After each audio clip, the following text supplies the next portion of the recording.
টেনে ছেড়ে সময় হয়ে গেছে। ওই সাদিক কায়েমদের ডাকসু জামাতের নেতাদের ৭১-এর গণহত্যাকারী এবং ধর্ষকদের পক্ষে ভোট চেয়ে বেড়াচ্ছে, তারাও এই বিশ্ববিদ্যালয়ের নারী শিক্ষার্থীদেরকে বেশ্যায় মনে করে। ৭১-এর গণহত্যাকারীদের কোন স্থান বাংলাদেশের এই মাটিতে হবে না।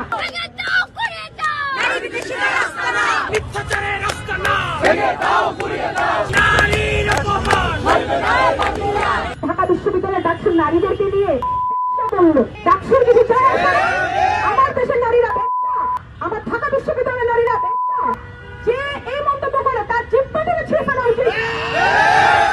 এই মন্তব্য করে পাবলিক প্রেসে এবং আমার দেশের সরকার বসে বসে তা হজম করে। এটা কি প্রথম ঘটনা বন্ধুরা? এটা প্রথম ঘটনা না। এবং আমাদের ডাকসু, আমাদের সাংগঠনিক ডাকসু সাংগঠনিক পর্যায়ে কি করলো?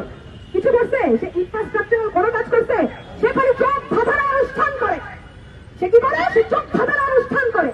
এর যে লজ্জাজনক আর কিছু নাই। তার পাশের সিটে বসে থাকা ডাকসুর সদস্য যে নারীরা, সেই নারীটাকে যখন ব্যবসা করে খাইতে করা হয় তখন তার কোনো প্রতিবাদ নাই। এই লজ্জা নিয়ে সে আবার কিভাবে ডাকসুর অফিসে যায়? ডাকসুর তারা এই লজ্জা নিয়ে কিভাবে এত নির্লজ্জ কিভাবে হয়? তারা ক্যাম্পাসে কোনো সময় যায় না। তারা কি করে?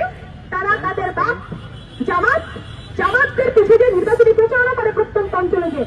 এই জন্য শিক্ষার্থীরা তোদের ভোট দিচ্ছে। আমাদের ভোট এই জন্য তোদেরকে দেওয়া হয়েছে। শিক্ষার্থীরা তোদের ভোট দিচ্ছে। নিরঙ্কুশ ভোট প্রতিগুলো করে কি করিস? তোরা যাস প্রত্যন্ত অঞ্চলে যে জামাতের নেতাদের প্রচারণা করিস, সেই নেতারা আমার বিশ্ববিদ্যালয়ের নারীদেরকে খাইতে পারে। এর চেয়ে লজ্জাজনক কিছু নেই। কিসের প্রত্যাখ্যান, কিসের প্রত্যাহার? জামাতের এক নেতা ৭১-এ হেরে যাওয়া সেই শক্তি, যারা ৭১ সালে এই দেশের নারীদেরকে ধর্ষণ করেছিল, নির্যাতন করেছিল, যাদের স্তন গোপনাঙ্গ কেটে রেখেছিল, উল্লাস করেছিল, তারা এত বছর পর সেই শক্তি এই দেশের মাটিতে দাঁড়িয়ে আবার সাহস করছে বাংলাদেশের নারী শিক্ষার্থীদেরকে যারা বিশ্ববিদ্যালয়ে পড়ে তাদেরকে বেশ্যাকরণ করা। বন্ধুগণ, আমি খুব স্পষ্টভাবে বলবো, ওই ডাকসুর থেকে আমি কোন ধরনের প্রতিবাদ জানিয়ে প্রেস বিজ্ঞপ্তি আশাও করি না। কারণ আমি খুব ভালো করেই জানি ওই সাদিক কায়েমদের ডাকসু যারা অঞ্চলে অঞ্চলে জামাতের নেতাদের ৭১-এর গণহত্যাকারী এবং ধর্ষকদের পক্ষে ভোট চেয়ে বেড়াচ্ছে, তারাও এই বিশ্ববিদ্যালয়ের নারী শিক্ষার্থীদেরকে বেশ্যাই মনে করে। একটা দলের নেতা সে কিভাবে এত প্রকাশ্যে তার নির্বাচনে জমাইতে এই ধরনের মন্তব্য করতে পারে? ডাকসু এই ঢাকা বিশ্ববিদ্যালয়ের প্রতিটি শিক্ষার্থীদের দ্বারা পরিচালিত একটা প্রতিষ্ঠান, এবং এই প্রতিনিধিত্বকারী প্রতিষ্ঠানকে যদি আমরা ধারাভাবে যদি বলি মাদকের আড্ডাখানা, বেশ্যাখানা, তাহলে কি আমরা এই ধরনের বাংলাদেশকে আমরা প্রত্যাশা করছি? আমরা দেখতে পাই যে ঢাকা বিশ্ববিদ্যালয়ের মতো জায়গায় একজন নারীকে তার পোশাকের উপর বিদ্রুপ কমেন্ট করায়, তাকে যখন অ্যারেস্ট করা হয়, থানায় নেওয়া হয়, তাকে আমরা ফুলের মালা দিয়ে বরণ করা হয়। স্পষ্টভাবে বলতে চাই যে ডাকসুর কাছ থেকে আজকে আমরা প্রেস বিজ্ঞপ্তি আশা করছি, এবং কেন আমি করছি না তার মূল কারণ, তাদের কাছে নারী বলতে কেবলমাত্র সেই নারীরাই যারা তার পক্ষে সম্মতি উৎপাদন করে। তাদের কাছে নারী বলতে আমাদের সম্মানিত অ্যাসিস্ট্যান্ট প্রক্টর ম্যাম ওনামি ম্যাম, তাদের কাছে নারী কখনো সামিরা লুৎফানিত্রারা না, তাদের কাছে নারী কখনো এখানে দাঁড়িয়ে থাকা নারীরা না যাদের সাথে তাদের মতের অমিল আছে। সুতরাং তারা আসলে বিশ্ববিদ্যালয়ের নারী শিক্ষার্থীদেরকে সবসময় বেশ্যার নজরেই দেখে।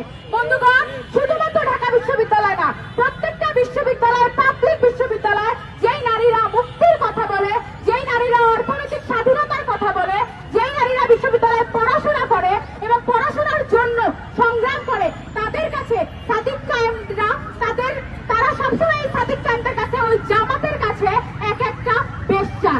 এই নেতার শাস্তির দাবি জানাই, এবং বাংলাদেশে যে সরকার তার প্রতি লজ্জা জ্ঞাপন করে যায়, নারীদেরকে বারংবার তার চরিত্র হরণের মাধ্যমে নিচে টেনে নামানোর চেষ্টা করা হচ্ছে। কেন? কারণ ওরা কোনো যুক্তি নাই।